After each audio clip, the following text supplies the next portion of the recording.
badge and business, sweetheart. Or step out of my line and let the people with real clearances through." Staff Sergeant Dorian Fisk said it loud enough for the whole visitor control center to hear, because that was the point. The counter was his. The line that fed it was his. At 07:45 on a Tuesday, the 40-odd people waiting to in-process at the compound were, for the length of their wait, his as well. And he had learned a long time ago that the fastest way to own a room was to pick one person in it and make the rest grateful they were not her. He picked the quiet woman with the temporary visitor badge. She was somewhere in her middle 40s, in plain civilian clothes that told him nothing, holding a folder she had squared to the edge of the counter. No rank, no unit, no patch, no lanyard, no story. To Fisk, that read as nobody, and nobody was exactly the kind of morning he liked. He took the folder out of her hands without asking, held it up, and turned a page slowly, letting the line watch him decide her fate. "Systems contractor," he read off the visitor sheet, in the voice a man uses to read a parking ticket. "In processing. Sponsors a program office that doesn't return calls." He let the folder drop back to the counter. "You know how many contractors think their badge means something in my house? All of them. Right up until they meet my scanner." The woman said nothing. She did not step back, and she did not lean in. She set her hands flat on the counter, one over the other, and waited with the particular stillness of a person who has waited in far worse places than a badge line. Her name was Renata Halloran, and she was a colonel in the United States Army, and in 3 days she would take command of the Special Access Program that this entire compound had been built to protect. She had come early, and she had come unmarked, in a rental car and a contractor's cover, because the fastest way to learn how a facility actually ran was to walk in the front door as the least important person in the building and see who noticed. There was a method to it, and she had used the method for 20 years. An announced inspection tells you how a facility behaves when it knows it is being watched, which is to say, it tells you nothing. An unannounced arrival in plain clothes at the busiest hour tells you the truth, whether the readers work, whether the escorts sign, whether the person at the door treats a stranger's dignities as something to be protected or something to be spent. She had learned more about 100 compounds from their badge lines than from their briefings, because the badge line is where a facility's real character lives, at 7 in the morning, when the people who run it think no one important is in the room. Fisk had just told her a great deal, and the morning was only minutes old. 40 feet away, at the far security console, a chief warrant officer noticed. Chief Warrant Officer 4 Truett Bexley had run the security floor of that compound for 6 years, and before that, he had spent 20 more learning to tell the difference between a person who is nervous and a person who is counting. The contractor at Fisk's counter was counting. In the 90 seconds since she had walked in, she had located both doors, both cameras, the fire panel, and the one reader that had been throwing faults all week, and she had done all of it without turning her head more than a few degrees. Her watch was turned to the inside of her wrist. Her phone was already in a shielded sleeve on the tray before Fisk asked for it. There was no loose identification anywhere on her, no wallet card, no punch list, nothing written down. She had memorized whatever she needed to memorize. Bexley stopped typing. He did not know yet who she was. He knew what she was, and it was not a systems contractor. Fisk was still talking. He had found his rhythm and he intended to write it. He announced to the counter and to the 2 clerks working it that the discrepancy on the contractor's packet would have to clear before she could move, and that until it did, she could step to the wall. There was no discrepancy. He had invented it the way he invented most of the holds he handed out, because a hold was a small thing that made a small man feel large, and Fisk collected them. At the adjacent terminal, Private First Class Junie Alcala looked up. She was 20 years old, 4 months into the job, and she could see on her own screen that the packet was clean. "Sergeant, the badge is fine. It's all ready." "Did I ask you, Alcala?" She closed her mouth. Halloran stepped to the wall. She folded her hands. She did not look at Fisk, and she did not look at the line that was now grateful to be anyone other than her. She looked, once, at the reader on the end of the counter, the one that had been faulting all week, and something in the set of her shoulders eased a fraction, the way a person eases when a problem they have been half expecting finally shows itself. At the far console, Bexley picked up a phone. He did not dial it. He held it, and he watched, and he waited to see how far a staff sergeant would go with a woman who had already counted the exits. The morning was 7 minutes old. The reader on the end of the counter chose that moment to fail. It was reader 2, and it failed the way it had failed all week, throwing a certificate error and locking its screen amber, and the queue it served backed up in seconds. Fisk crossed to it, mashed the clear key 3 times, and got amber 3 times. The line stretched. Somewhere in it, a captain sighed. Fisk covered the failure the way he covered everything, with volume, telling the room that the system was garbage, and the contractors who built it were worse, and looking for a place to put the blame that was not the counter he ran. From the wall, without being asked, the quiet woman spoke. "Certificate mismatch on reader 2, she said. Her voice was level and economical, and it carried only as far as it needed to. It resyncs on a 90-second cycle. Leave it alone, and it clears itself. The desk looked at her. Fisk looked at her longest, and the look was not gratitude. "It's the second reader from the door," she added, because precision was a habit she could not switch off even when it cost her. "The one you've been clearing by hand all week. Every hand clear resets the cycle. Stop touching it, and it will come back on its own." Bexley, 40 feet away, heard the vocabulary before he heard the advice. Certificate mismatch, resync cycle, reset. Those were not a contractor's words for a broken card reader. Those were the words of a person who had written the requirement the reader was built against. A contractor complains that the machine is broken. An engineer names the fault. This woman had not named the fault. She had named the failure mode, and the recovery cycle, and the exact operator error that kept resetting it from across a room without a screen in front of her. That was not knowledge of the reader. That was knowledge of the system the reader answered to, and there were not many people in the country who held it. He set down the phone he had not dialed, crossed the floor on the pretext of checking a camera feed, and came to stand a few feet from the woman at the wall. He read her the way he read a threat board.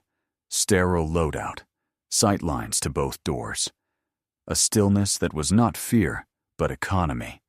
The stillness of a person who did not waste motion because she had been in places where wasted motion was expensive.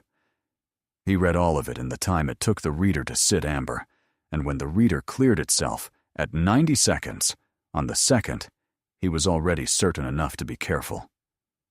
"Log the reader fault," he told Alcala quietly, leaning past her keyboard. "Time it. Exactly."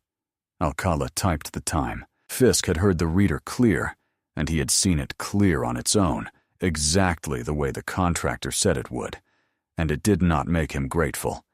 It made him small, and a small man who has been made smaller in front of a room looks for someone to pay for it. He turned from the reader to the woman at the wall. "Congratulations," he said. "You can read a manual. You're still on the wall until your packet clears." "It's clear," Halloran said. "It's clear when I say it's clear." She let that stand.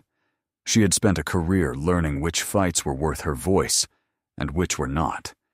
And a staff sergeant's pride in a badge line was not a hill she needed. She went back to her stillness. but she had filed the reader, and the hand clears, and the amber cycle, and the exact 90 seconds into the same quiet place she filed everything, and she was not finished counting. Bexley walked back toward his console the long way, past the counter, close enough to see Fisk's screen. He saw the visitor packet. He saw that it was clean. And he saw, at the bottom of the morning's access log, a gap where an escort signature should have been, an entry from just after 7 that did not sit right, and he filed that too. 2 people in that room were now keeping careful books. Neither of them was the man who owned the counter. By 8 o'clock, Fisk had decided that one woman on a wall was not enough of an audience, and he set about making a crowd. 2 escort non-commissioned officers came through to sign for their visitors, and Fisk collected them the way he collected holds. He nodded at the woman against the wall and told them, in a voice pitched to Carrie, that she was the contractor who had tried to run his counter for him, the temp who read one manual and thought she wore the building. He gave her a nickname. The escorts laughed, because it was easier to laugh at the counter than to wait at it, and the nickname went around the desk once and stuck. Halloran heard all of it. She had been called worse by better, and she let it pass over her like weather. What she did instead was work. From the wall, she read the desk clock against the wall clock and found 40 seconds between them. She read the reader identification numbers off their casings. She read the stamp times as Alcala worked her packet and saw that the times did not run straight. She wrote none of it down. She had stopped needing paper for this kind of thing a long time ago. Then Fisk did the thing that a certain kind of man always does when a person will not react. He made her do her work twice. He handed the visitor packet back across the counter and told her it would have to be redone, that the first one was incomplete, and he backdated the hold on his screen so that the record would show her arriving late and stalling, rather than standing on a wall he had put her against. It was a small forgery, the kind he had done so often it no longer felt like one. He did it in the open, because the open was where his power lived, and because he could not imagine a reason to be careful in front of a temp. Alcala watched the backdated entry go in and said nothing, and hated that she said nothing. Fisk was not done. He wanted the woman off his floor, out of the flow, parked somewhere she could not correct his readers or read his clock. He told Alcala to escort the contractor to the waiting bench at the far end of the room, the one against the wall, well away from the turnstile, the bench where the desk sent people it wanted to forget. "Park her on the bench, Alcala," he said. "Adults are working." Alcala came around the counter. She was miserable, and she was 20, and she did not know what to do with either of those facts. And as she walked the quiet woman the length of the room, she said, under her breath, without looking at her, "I'm sorry. The packet's fine. I don't—" She stopped.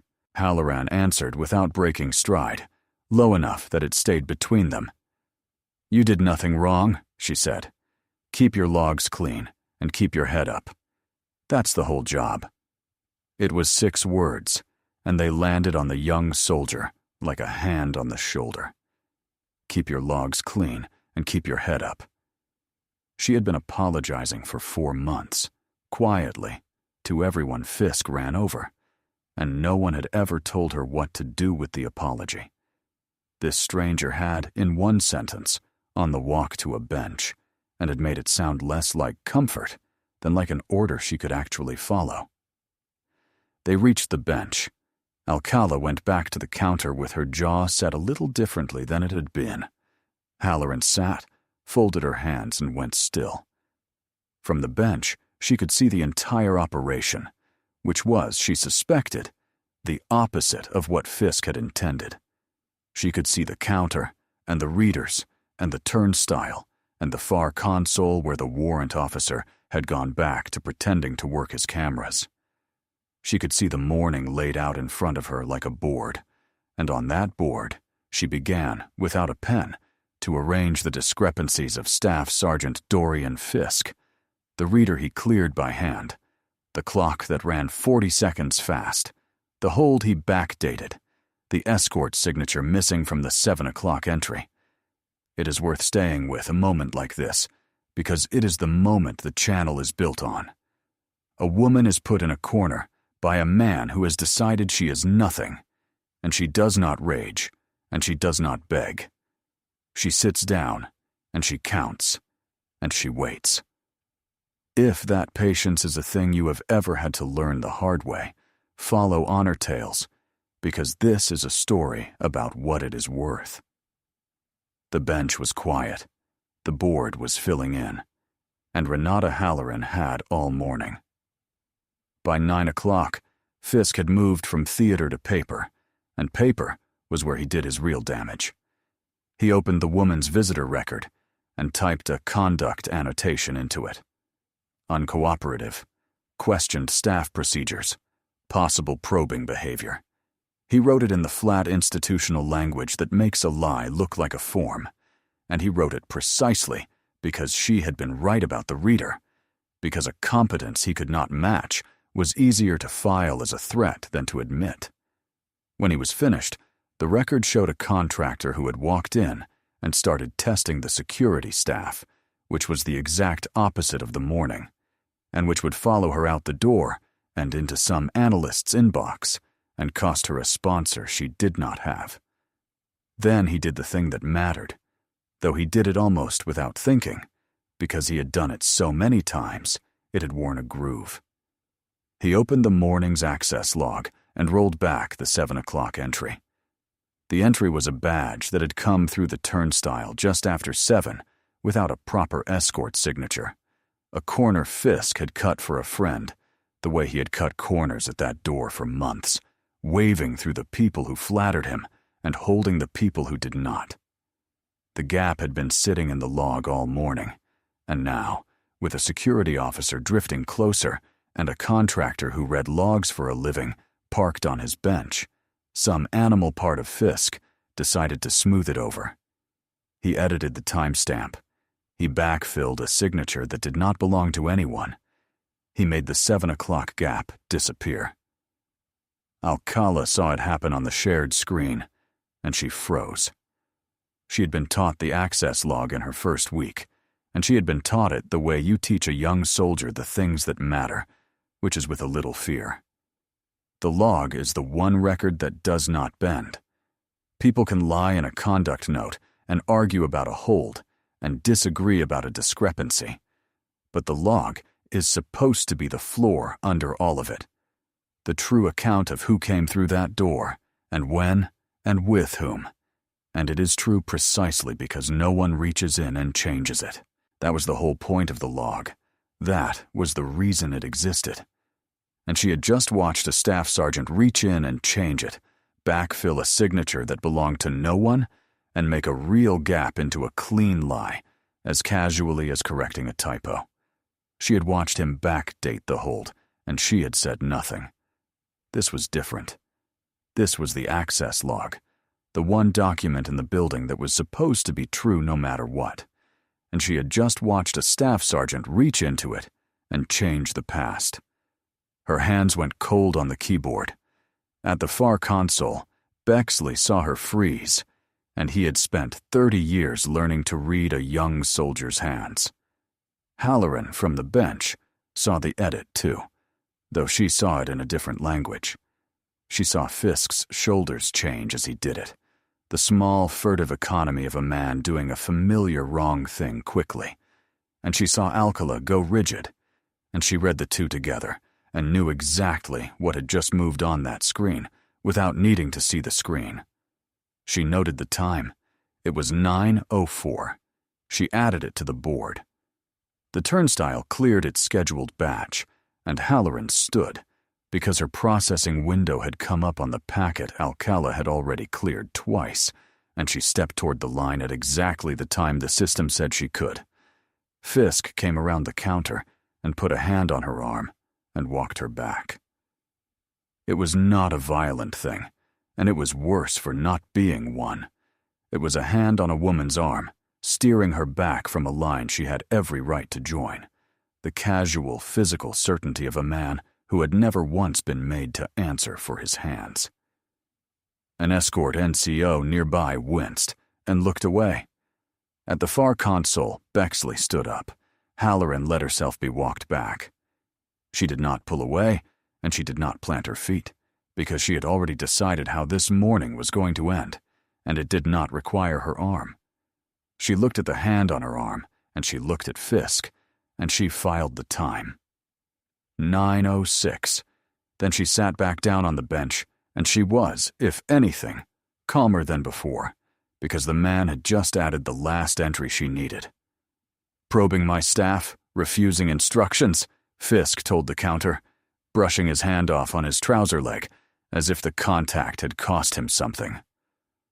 It's all going in your file, contractor. Bexley crossed to Alcala and put his back to the room and spoke very quietly. What did he just change? Alcala's voice was barely there. He rolled back the 07 entry, the one with no escort. I saw it. He backfilled a signature. She swallowed.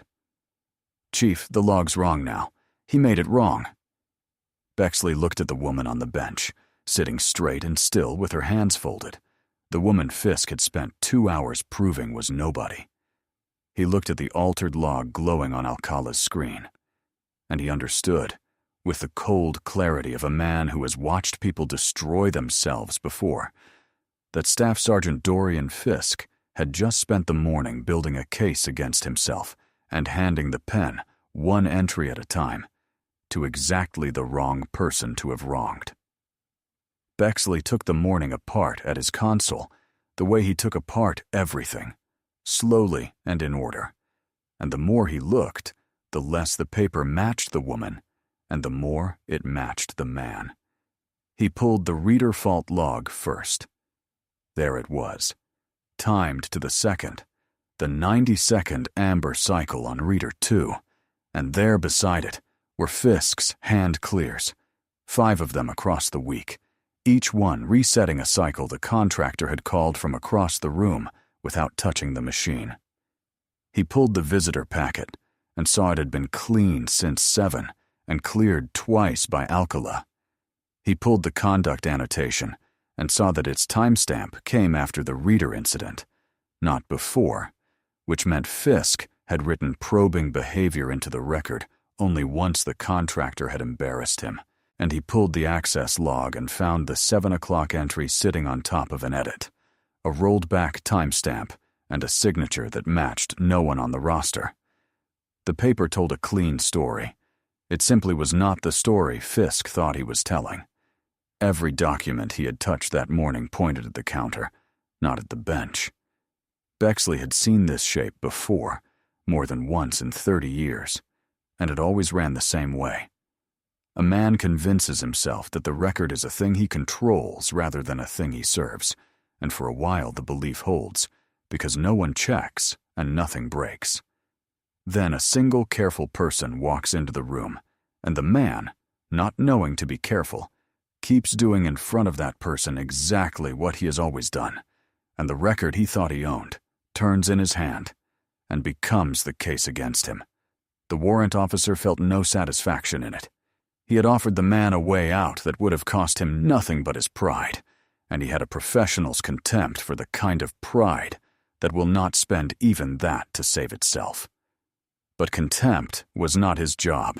His job was the truth of the door, and the truth of the door was now sitting in 4 clean logs, timed to the second, waiting for someone senior enough to read it. Bexley stood, straightened his uniform, and walked to the secure telephone in the alcove behind the console. He dialed the program duty office, the one whose calls Fisk joked never came back, and he asked a single careful question about an incoming principal, a name and a window, and nothing more. He listened. The answer was 4 seconds long, and it changed the way he stood. He put the phone in its cradle, and he did not tell the room what he had heard, because it was not the room's to hear. He walked back onto the floor, and he stopped at the counter, and he spoke to Fisk plainly, one professional to another, giving him the exit that people like Fisk almost never take. "Stand the hold down, Sergeant," Bexley said. "Pull the conduct note.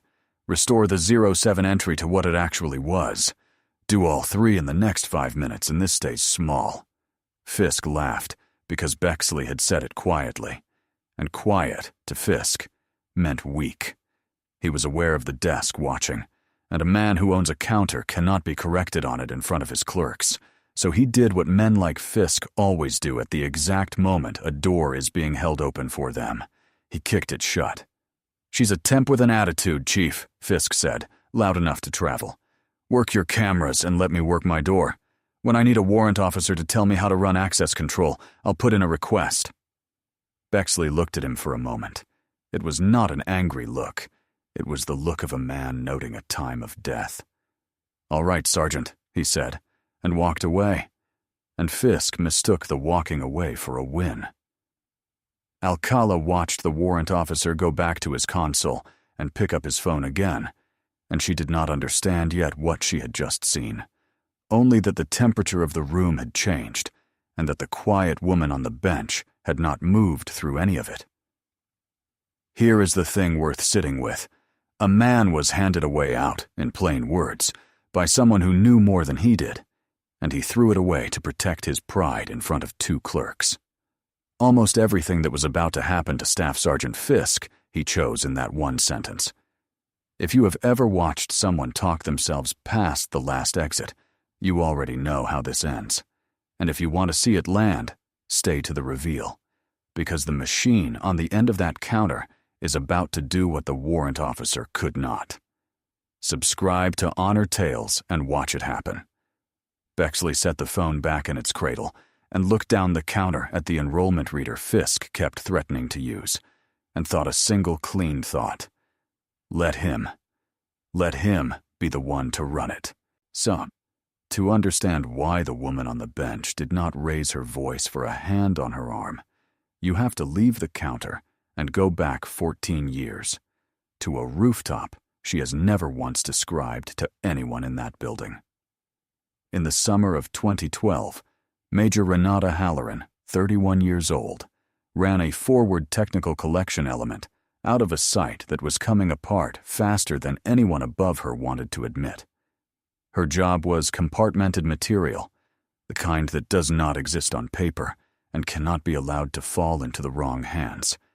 And her element's job was to pull that material out of a failing location and get it, and themselves, back behind the wire. She was good at it. She was good at it because she treated every step as procedure, because she counted exits and timed cycles and wasted no motion, because she had learned that in that work, the difference between everyone coming home and no one coming home was usually 90 seconds and a person who had already thought about them. The exfil was compromised. It went wrong the way these things go wrong, quickly and all at once. A route that should have been clear and was not. And the element found itself moving a case of material that could not be lost through a corridor that had become a killing funnel, with the vehicles too far and the window closing. Staff Sergeant Colum Sotelo, 28 years old, put himself on the last rooftop and in the last doorway and held them. He held the door long enough for the material to reach the vehicles. He held it long enough for the element to reach the wire. He held it, in the end, longer than a man can hold a door and still walk away from it. And he did not walk away from it. He bought the exfil with everything he had, and what he bought was the reason the material never surfaced anywhere it should not have, and the reason 5 people who were supposed to die that night grew old instead. She had gone back for him. That was the part that never made it into any after-action, because there was no clean way to write it, and no one left who needed it written. When the material reached the vehicles and the count came up 1, she had turned the element around at the wire and gone back up the corridor for the door Sotelo had held. And she had reached it too late by a margin measured in the same 90 seconds she now counted on card readers, and she had carried out what there was to carry and nothing more. She had made the calls afterward. She had sat with the family. She had learned every fact of that night by heart, and filed none of it where anyone could reach it.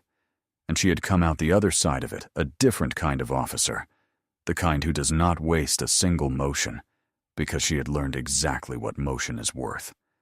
The after-action took a year, and it stood up something new. It became clear that what nearly bled out on that rooftop needed a program to protect it, a compartment with its own rules and its own name, and the name, like the material, was itself classified. One word. It wrote on the cover sheets that the officer who had brought the material and the people home was required to sign, and it wrote on nothing she ever said aloud. She had carried that word for 14 years. She had signed it 1,000 times. She had never once spoken it, and she had never once needed to, because the entire architecture of the program existed so that the word would only ever appear where it was supposed to appear, on a screen, to a machine, at the moment it mattered. This is the one place in the story where the woman on the bench lets herself think, and what she thinks is small and hard and simple. So Telo bought the door with everything he had. After that, she did not raise her voice for doors. Not for a rooftop, and not for a staff sergeant at a badge line who had confused a doorway with a life. A man like Fisk could take her mourning and file his little lies, and put his hand on her arm, and none of it reached the place where she kept the word, because that place had been paid for by someone who had held a real door against a real dark, and it did not open for anything as cheap as a bully. The word waited on a server behind the compound's enrollment system, patient as she was. And on the other side of that patience, at 9:40 in the morning, a staff sergeant reached for a scanner. Fisk decided to end it with a flourish, because men who own counters cannot simply let a problem sit. They have to be seen to solve it. He had a temp on his bench who had corrected his reader and read his clock and made him small in front of his desk, and he had a machine that he believed would put her back in her place, and he could not resist bringing the two together in front of an audience. "Tell you what," he announced to the counter, loud, warming to it. "Everybody's real curious who our contractor is. Let's find out." He held up her credential, the temporary one, between 2 fingers. "I'll run her through enrollment, full rid, and we'll all see exactly what a nobody looks like when the system gets a look at her." It was, though he did not know it, the one thing he could do that Bexley would not stop.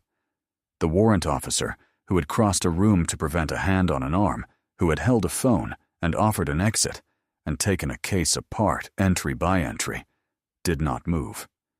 He stepped back, in fact, half a pace, and put his hands behind him and let it come. Because the enrollment reader did not care about Fisk's opinion of the contractor, the enrollment reader would reach past the temporary badge and query the system of record, and the system of record did not hold an opinion. It held the truth, and the truth had a name, and Bexley knew the name now, and he wanted the sergeant to be the one whose own hand brought it up on the screen. At her terminal, Alcala's hand hovered over her keyboard, not knowing what to do, feeling only that something enormous was about to happen and that she wasn't supposed to stop it. And on the bench, for the first time all morning, Renata Halloran looked at Dorian Fisk. She had not given him her eyes in 2 hours. She had given him her stillness and her patience and her back against a wall, but not her eyes, because eyes are a kind of engagement, and she had not thought him worth it. Now she looked at him directly, and she held it, and there was nothing in the look that was frightened, and nothing in it that was cruel. There was only a kind of quiet arithmetic finishing itself, the last number going into the last column. She did not warn him. A warning would have been a mercy, and mercy was Bexley's to offer and Fisk's to refuse, and he had already refused it. So she simply looked at him, and something at the corner of her mouth moved that was almost, not quite, a smile. "Let's all see who you really are, sweetheart," Fisk said, and set the credential on the reader. "Go ahead," said Halloran. He tapped Enroll. The reader took the credential and held it. It thought for one long second, longer than a card reader should ever think. The amber light steady while somewhere behind the wall, a query left the counter and went looking for a truth that had been sitting on a server for 14 years. The desk waited. Fisk waited, grinning, sure of his machine. The screen began to change color. The enrollment screen cleared to black, and then a single word came up on it, in white, and nothing else. No name, no photograph, no contractor record, no sponsor, no visitor tier.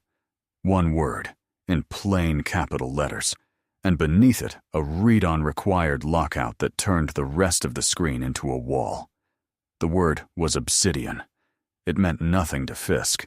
It meant everything to the two people at the desk who had ever signed a cover sheet, and it meant the world to the warrant officer already lifting the phone he had never fully hung up. "Colonel," Bexley said into the phone, watching the screen, his voice even. "She's on the floor. The desk just tried to enroll her." A pause. "Yes, sir." That desk. The room went quiet in the wrong order, and that order was the whole story. The machine went quiet first, its amber light gone steady and its screen locked white. Then the warrant officer went quiet, standing straight with the phone at his ear and his eyes on the sergeant. And then, last of all, later than everyone, Staff Sergeant Dorian Fisk began to understand that the quiet had a direction and that he was standing at the end of it. His face did the thing faces do when the ground moves.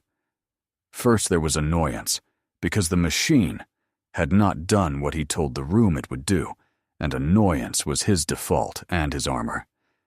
Then there was confusion, as he read the word and could not place it, and yet felt every trained instinct in the building change posture around him. Then there was disbelief, a short, ugly moment of no, because a temp on a bench cannot be a locked screen, and a warrant officer saying Colonel into a secure phone. And then there was recognition, and recognition was the worst of them, because recognition came in two halves at once.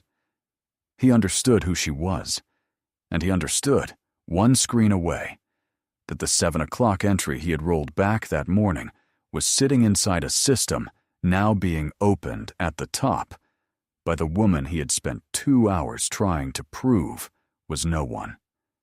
The sweat started at his hairline. It was the title of the whole morning, and it started right there, a man beginning to sweat at his own counter as the temperature of his life dropped out from under him. He had spent 2 hours building the case that the woman on the bench was a threat to the security of his door, and every word of it was now going to be read back to him, in order, by people who understood what he had actually been doing while he wrote it. The conduct note timed after the reader, the hold he backdated, the hand on the arm, and under all of it, glowing one screen away, the 7 o'clock entry he had rolled back with his own hand, not 40 minutes before the reader lit up. He had not just wronged a colonel, he had falsified the access record of a special access compound in front of its security officer.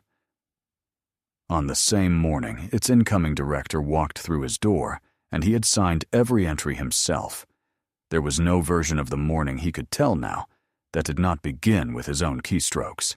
He turned to Halloran, and his voice had lost the counter entirely. "I didn't.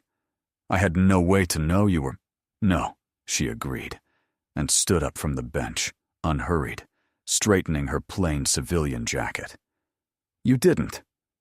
Bexley put the phone down and addressed her, at last, the way she should have been addressed at 0745.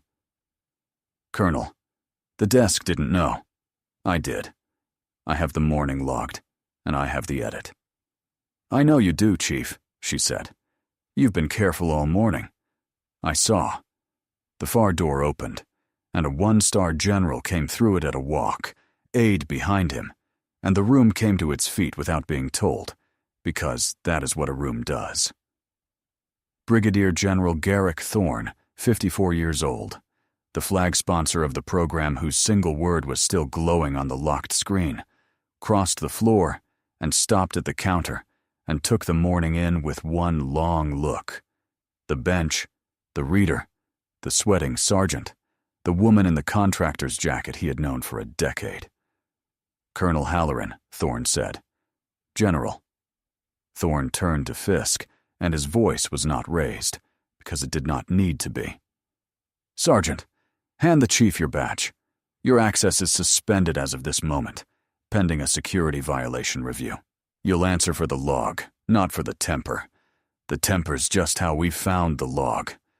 Fisk stood at his own counter with his access badge in his hand and sweat on his face, and did not move, and had to be told a second time, and then unclipped it and gave it to the warrant officer he had told an hour before to work his cameras. And the woman he had put on the bench and walked back from the line and filed as a threat was handed, across the counter, the credential that outranked every clearance in the room. The morning came apart at speed after that, and it came apart in order, which was the mercy of it and the cruelty of it both. The security office took the rolled-back 7 o'clock entry and walked it backward through the month, and the month gave up its pattern without much of a fight. Escorts skipped, signatures backfilled, corners cut at the door for the people who flattered Fisk, and holds invented for the people who did not. It had never been a conspiracy, nothing so grand.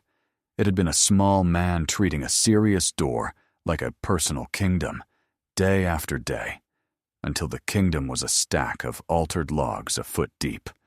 His power at that counter, the only power he had ever had, was gone by the middle of the afternoon, not with a spectacle, but with a review board and a suspended badge, and the slow administrative certainty of a system correcting itself. There was no arrest, and the absence of one was the point. A man like Fisk would almost have preferred the drama of handcuffs to what he actually got, which was to sit across a table from a security officer and account, entry by entry, for every corner he had cut, and then to be walked out of the building he had ruled without a badge to open a single door. The counter he owned would open for everyone in the compound the next morning except him. Halloran did not run the review, and she did not sit in on it, and that was deliberate. She gave the whole matter to Bexley and to the general staff, and kept her hands off it entirely, because a reckoning that looks like a powerful person settling a personal score is not a reckoning at all. It is just a bigger version of what Fisk had been doing at the door. The paper had to do it. The logs had to do it. The system Fisk had spent months quietly corrupting had to be the thing that finally held, on its own, without her thumb anywhere near the scale. So she signed nothing and requested nothing, and let the security office follow the 7 o'clock entry wherever it went. And it went, in the end, exactly where the evidence pointed, which was back to the man who had made it. What she did do, before she left, was order 2 things fixed that had nothing to do with Fisk. Reader 2 was to be recertificated that week, so the next person in that line would not stand through an amber cycle while someone covered the failure with volume. And the escort procedure at the 7 o'clock turnover was to be rebriefed to every shift, because the gap Fisk had exploited had been a gap in the procedure before it was ever a gap in his character, and a door that can be cheated will eventually find someone willing to cheat it. Thorne and Bexley credited the case, in the after-action and out loud, to Private First Class Junie Alcala. It was her clean logs that gave the review a spine, her flagged entry, her refusal, in the end, to overwrite what she had seen even when the man standing over her told her to. She was 20 years old and 4 months in, and she had done the one thing the whole system is built to reward, and almost never does. And this time it did. Halloran found her at the counter as the floor cleared. Alcala straightened, uncertain whether she was about to be thanked or corrected. The colonel did not do either, exactly. "You froze this morning," Halloran said, when he changed the log. "You saw it, and you froze." "Yes, ma'am." "And then you told the chief." "Yes, ma'am." "That's the whole job," Halloran said. "Not the not freezing. Anybody freezes. You flag what's wrong, no matter who's standing over you. You did. Keep doing it, and it won't matter how many stripes the wrong person is wearing." If a story about the people who quietly do the right thing is a story you needed today, subscribe to Honor Tales, because this channel is built on them. Then the colonel signed for her real badge at the same counter with no ceremony at all, and clipped it on, and looked once at the bench against the far wall where she had spent the better part of her morning being nobody. She let it go. It had bought her exactly the information she had come for, which was a truer picture of how her compound ran, at the door, when no one important was watching, than any inspection she could have ordered from the front. The message reached her as she crossed the parking lot. It came in on the phone she took out of its shielded sleeve, 4 words and a place, and she read it twice, standing still between 2 rows of cars. The greeting was one that only a single person had ever used with her, years ago, on the far side of the world, a man with the call sign Vesper, who had been listed as lost long enough that his name had gone quiet, even in the places that kept such names. 4 words, the old greeting, and a single place name overseas. Vesper only ever greeted her one way, and Vesper was supposed to be gone. She had grieved Vesper properly, years ago, the way she had grieved Sotelo, learning every fact and filing none of it where it could reach her, and now 4 words in the old greeting had reopened a door she had believed closed for good. She did not let herself feel it fully. Not yet.